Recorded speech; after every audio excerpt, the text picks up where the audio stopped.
Hi hello friends, എല്ലാ കൂട്ടുകാർക്കും മൗനരാഗത്തിന്റെ പുതിയ റിവ്യൂയിലേക്ക് സ്വാഗതം. അങ്ങനെ കാദംബരിയുടെ വീട്ടിലെത്തി കുഞ്ഞിനെ കാണണമെന്ന് ആവശ്യപ്പെട്ട് പ്രകാശൻ കുഞ്ഞിനെ കാണിക്കുന്നുണ്ട്. കാദംബരി അങ്ങനെ അവൻ തെണ്ടിക്കിട്ടിയ പൈസ കൊണ്ട് ഒരു പാവയെ വാങ്ങിയിട്ട് ആ കുഞ്ഞിന് സമ്മാനമായി നൽകുകയും ചെയ്യുന്നുണ്ട്. എന്തായാലും കുഞ്ഞിനെ എടുക്കാനൊന്നും കാദംബരി സമ്മതിക്കുന്നില്ല. അതിനുശേഷം കാദംബരിയുടെ വീട്ടിൽ കയറി ഒരു ആൽബം എടുക്കുകയാണ് പ്രകാശൻ. അതിൽ നിന്ന് കല്യാണിയുടെ ഒരു പാസ്പോർട്ട് സൈസ് ഫോട്ടോ, പണ്ടത്തെ ഒരു ഫോട്ടോ എടുത്ത് കൈക്കലാക്കുകയും അത് പോക്കറ്റിലിട്ട് തിരികെ വരികയും ചെയ്യുന്നുണ്ട്. എന്തായാലും കാദംബരി അവിടെ നിന്ന് അപ്പം തന്നെ പുറത്താക്കുകയാണ്. എന്താ നിങ്ങൾ ഇവിടെ ചെയ്യുന്നത്, എന്താ നിങ്ങൾ ഈ വീട്ടിൽ നിന്ന് എടുത്തത് എന്നൊക്കെ ചോദിച്ചിട്ട് ഭക്ഷണം കൊടുക്കാൻ വിചാരിച്ച കാദംബരി അതിന് പോലും തയ്യാറാകുന്നില്ല. വേണമെങ്കിൽ പൊതി കെട്ടി വേണമെങ്കിൽ ഒരു പൊതിച്ചോറ് പോലെ ഉണ്ടാക്കി തരാമെന്ന് പറയുമ്പോൾ വേണ്ട, അതിൻ്റെ ഒന്നും ആവശ്യമില്ല മോളെ എന്നും പറഞ്ഞ് പ്രകാശൻ അവിടെ നിന്ന് ഇറങ്ങുകയാണ്. എന്തായാലും നമ്മുടെ കാദംബരി ഒന്ന് അടിമുടി ഒന്ന് പരിശോധിക്കുന്നുണ്ട്. പ്രകാശൻ എന്തിനാണ് വന്നത്, എന്താ ഇവിടെ ചെയ്തു കൂട്ടി എന്നൊക്കെ ആലോചിക്കുന്നുണ്ട്. അങ്ങനെ ആ ആൽബം ഒന്ന് മറിച്ചു നോക്കുമ്പോൾ കല്യാണിയുടെ ഫോട്ടോ അവിടെ മിസ്സാവുകയാണ്. അങ്ങനെ അത് കാണുന്നുണ്ട്. അപ്പൊ അത് മനസ്സിലാക്കുകയാണ്, ഇയാൾ അത് എടുത്തുകൊണ്ട് പോയോ എന്ന് മനസ്സിലാക്കുന്നുണ്ട്. അങ്ങനെ അതിനുശേഷം ആ ഒരു കാര്യം വേഗം തന്നെ രതീഷിനോട് പറയുകയാണ്. അപ്പൊ രതീഷ് പറയുന്നുണ്ട്, ഇതിൽ ഇനിയിപ്പോ എന്തെങ്കിലും ചതി ഉണ്ടോ എന്നൊന്നും അറിയില്ലല്ലോ, എന്തായാലും ആ ഒരു ഫോട്ടോ എടുത്തുകൊണ്ട് പോയത് കല്യാണിയെ അറിയിക്കാമെന്ന് പറഞ്ഞ് കല്യാണിയോട് ആ ഒരു കാര്യം അറിയിക്കുകയാണ്. അങ്ങനെ കല്യാണി അത് കേട്ട് ഞെട്ടിപ്പോകുന്നുണ്ട്.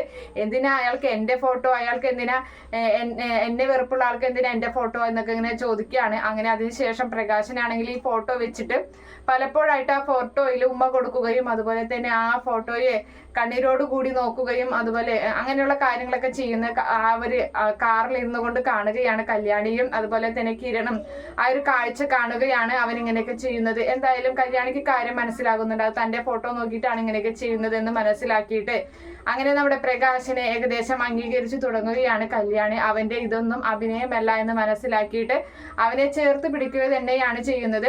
ഇതിനിടയിൽ നമ്മുടെ സരയുവിന്റെ അവസ്ഥ വളരെ പരിതാപകരമാണ്. സരയുവിന് ഏകദേശം സത്യങ്ങളൊക്കെ മനസ്സിലായി തുടങ്ങി. സരയു മനോഹറിന്റെ കയ്യിൽ നിന്നുള്ള പണം തിരികെ വാങ്ങിക്കാനാണ് ശ്രമിക്കുന്നത്. എന്തായാലും തന്റെ കൂട്ടുകാരിയുടെ കല്യാണത്തിന് പോയപ്പോൾ ഒരു 18 പവന്റെ സ്വർണം ഒരു മാല കണ്ടായിരുന്നു. എനിക്ക് നല്ല അത് ഇഷ്ടപ്പെട്ടു, എനിക്ക് അതുപോലെ ഒരെണ്ണം വാങ്ങി തരണമെന്ന് മനോഹരോട് ആവശ്യപ്പെട്ടിട്ടുണ്ട്. എന്തായാലും മനോഹർ പെട്ടു പോവുകയാണ്.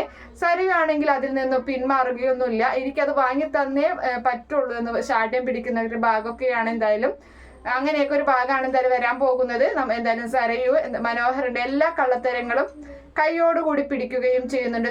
സരയു ആകെ തകർന്നടിയുന്ന ഭാഗമൊക്കെയാണ് വരാൻ പോകുന്നത്. എന്തായാലും ഈ റിവ്യൂ ഇഷ്ടപ്പെടുകയാണെങ്കിൽ ഈ ചാനൽ ഒന്ന് സബ്സ്ക്രൈബ് ചെയ്ത് സപ്പോർട്ട് ചെയ്യുക. അതുപോലെ തന്നെ ലൈക്ക് ചെയ്യാനും കമന്റ് ചെയ്യാനും മറക്കല്ലേ. Bye, thank U.